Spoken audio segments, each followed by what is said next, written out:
guys, welcome to my channel. And if you're a returning subscriber, I want to thank you because it's not easy or they're easy when you're following somebody, you're sharing the person's post, you're commenting, you're following up. It's not easy to support a person that way, somebody you barely know, but it's because you like my channel, that's why you're doing it. So I want to thank you guys, and I hope you're going to enjoy this topic I'm going to treat today. And the topic is it's not just, it doesn't really have one line, so I'm just going to kind of explain it. So many people have actually given or offered sacrifices. We call it inye chinri, the feeding of the chi. They perform these rituals countless times, and at the end of the day their lives are still, they remain the same. Although I don't encourage debias, that actually tell people that when you perform these kinds of sacrifices you'll become some sort of a millionaire or some sort of a billionaire. It gives people the wrong impression. But what is supposed to do here is that these rituals are supposed to push your life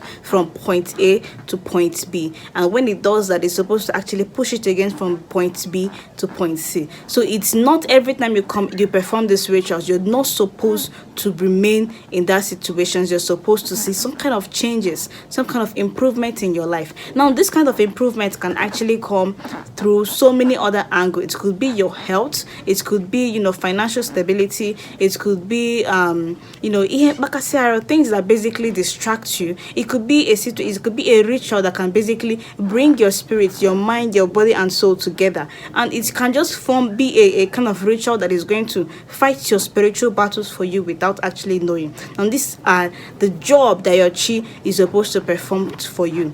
Sometimes these rituals are not just supposed to give you some financial aid or make your life financially better. So there are other aspects that this ritual is going to basically be diverted to, even without you knowing. But apart from these illustrations or these examples I just gave here, there are other things that can actually be prevent or be the reason why the rituals you're performing is as if nothing is actually progressing, nothing is actually happening in your life. Now the first one is people that involve themselves in ogu. Now there are different kind of ogu. We have okite, we have ibobo, we have these kinds of ogu that people have decided to actually use as against waiting for or allowing their chi to basically help them or grow them. So you see people involving themselves in these kinds of ogu. Now at this point your chi is just going to take a step back for you and allow you to do what you want to do. Since you've used this ogu as your chi, it's going to basically let that ogu function for you. And every ogu in Igbo spirituality, every ogu that everything that you concoct and call it ogu that is supposed to perform a certain function in your life has its expiring date. So most times the best way to actually practice ordinary is just to allow your chi function for you, allow your izumezu, allow them to just work on their own schedule. Because your schedule and their schedule is not the same thing. No matter no more. So in this kind of situation, you will think your schedule is after you've performed these rituals and things will start going for you. But to the spirits, your schedule is once you're done performing these sacrifices and you've gained so and so experience, then this is when these things are supposed to get to you. Because what ogu actually does in a person's life is it can give you wealth, it could help you to gain wealth, but it will never ever teach you how to sustain that wealth. And it's a problem, because what is the use of wealth when you cannot keep it? Honestly, it just doesn't make sense. So you see some of those people, like if you do a good research, you will see some people in their days, in their prime, they were very wealthy, people knew them, but in their old age you see that there is a certain kind of decline. Of course there is always a decline at that age, because in those days would an old man or a man that has actually advanced in age be chasing money with that kind of vibe or with that kind of strength. So there will be a decline. But this kind of people that actually looked towards ogu or involved themselves into ogu, you would see that their own kind of decline is so pathetic, because some of these people cannot even see money to actually eat or drink or do anything in their life. You see that some of them would even go as far as even carrying sand and turning to something else, and you start wondering, I thought this person was actually rich back in the day. So all those things are things that actually fight you and your chi, thereby preventing you from actually getting to that place that you want to get to in life. So another instance here is people that feed or offer sacrifices to the wrong chi, like so many, this particular thing has actually destroyed a lot of life, and people don't actually know. And you keep doing these things year to year and you're not moving forward, and it's a big problem. So what happens here is, instead, because the problem actually is that people try to basically know the name of their onyowa, know the name of their reincarnator, and at the end of the day they make mistakes. Now in my book Chinezumezu, I tell people that you are your chi and your chi is you. So the best thing you can actually do is to locate that day that you were born. Look for these calendars that can actually take you back and find that market day that you were born. If you're able to get that market day that you were born, and it's as simple as that. If you want to offer something to your chi, like I was born on an Afo day, so if I want to talk to my chi now, of course I've actually aligned and I'm able to basically identify who my chi is. So most times I call her Wanyo Zobol, or I just say Mbafo Chimonyo. So you see, I sort of mean sometimes, okay, before I actually identified her as Wanyo Zobol, I called her in those days, I just call her Chimwa Mwanye Mbafo.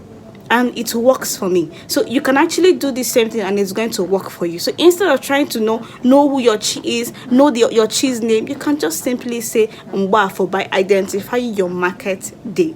Now, another thing that people do here, because people want to enter or join us into this ordinary business, because they think we are always eating meat and drinking alcohol. Well, it's one of the perks, but what happens here is that if that's your mindset, is not really right, but it's one of the perks of coming back to ordinary, free food, free drinks. Especially if you like alcohol, you'll be very much entertained. But this is not just the only thing that we do in ordinary. So because most times when we tell you feed your chi, offer something to your chi, most times we just rush into that without trying to understand this person that I call my chi, what kind of life did this person live? Because you have to understand the kind of life this person lived. And once you understand the kind of life that person lived, it would help you, especially in things that you're supposed to avoid in this life. Because some of us don't know that everybody have their answer chi. Now, I know of a little boy, my cousin's stepson, he doesn't eat fufu apple. He doesn't eat apple. And each time the mother forces him to eat apple, somehow she will have this dream where her father is warning her seriously, don't give me fufu, don't give me apple again. Now, these dreams are actually good identifications of who that young boy is, Onyowa is. It's already the mother's father. So, it's coming from there. So, because it's already warning her, don't give me this, don't give me that. So, that's just what it actually means. While looking at your chi's past life, the first thing you're supposed to understand here is, this person that is my reincarnator, what kind of life did this person live? You have to understand, is this person, you're going to target these questions. Is my chi owing? I'm going to chi fa jogo, and if you're owing, if your chi is owing, you're automatically owing. Now, this owing is not just me, you come to my house and you borrow from me, or I come to your house and I borrow from you. It's not just limited to them. Some of these people, your chi actually are being held captive by a deity or by an ancestral spirit, because your chi or your onyowa is owing that spirit. I say again, now this thing can actually be synonymous with the concept of baptism done by the Christian church, because I looked at it as Kamanic debt.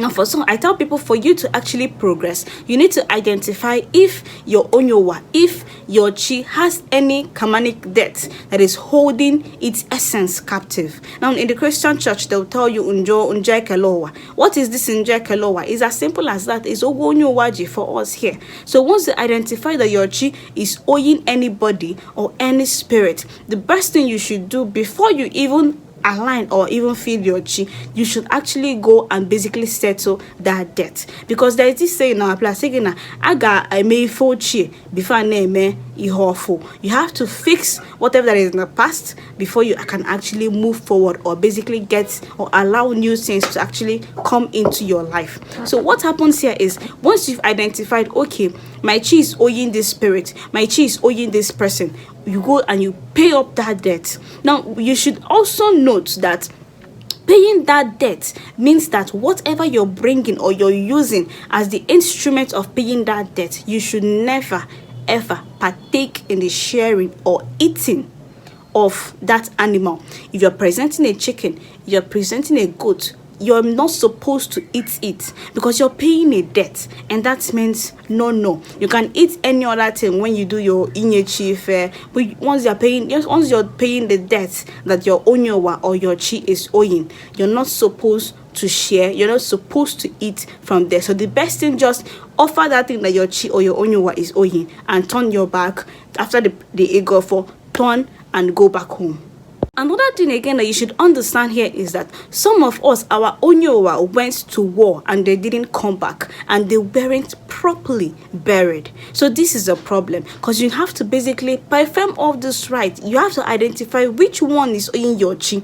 Once you identify which one is owing your chi, then you can now start feeding your chi. If your chi wasn't properly buried, now it's now up to you to actually bury your chi. If your chi is owing, you now have to pay that debt. Now, if your chi was the kind of person that, that involved him or herself in ajobu, or involved him or herself in, doing all this ogu that were used to carry very strong, masquerade back in the day, all those things can hold your chi.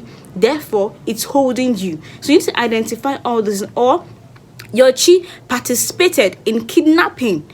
Unlike these things that people do these days. Now, once they are doing this thing, they will think to themselves that they are being set free or they are doing it without getting caught. But the truth here is that all these things that are being reserved, there are karmic debt and karma that is going to basically meet up with them in their next reincarnation. Now, it could become a tale for some people, but these things are actually real and they affect everybody involved. Now, if you've identified, you've looked at the kind of life that your onyowa or your chi, lived back in the day, and you feel okay, there is a need for you to settle all those things, then it's essential you first of all attend to it, settle it before you perform the rites of Inyechinri.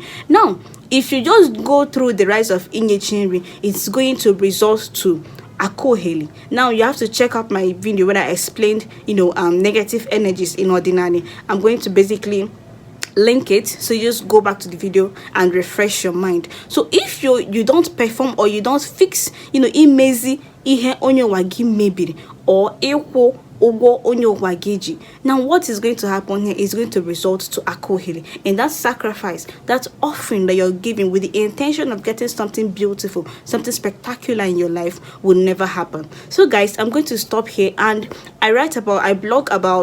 I blog and I vlog about Igbo spirituality ordinary. So if you're interested in learning more, you can basically visit my blog at www.igboshrine.com. Follow me up on my social media and let's have a good conversation. Yeah guys, yeah.